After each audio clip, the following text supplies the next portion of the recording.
que c'était le plan B, puis ça a été une préparation un petit peu de dernière minute.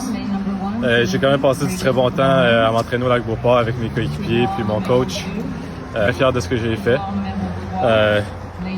C'est sûr que ça n'a pas donné les résultats que j'espérais, mais je suis quand même très content de ma préparation.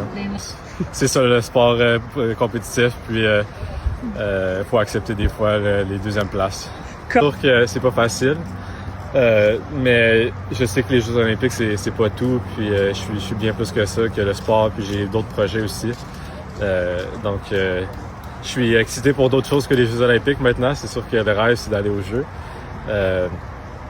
Mais je pense que ça va me permettre de prendre un petit pas en arrière pour en prendre quelques-uns de plus gros vers l'avant dans les prochaines années, puis avoir maturé un peu au travers de tout ce processus-là aussi.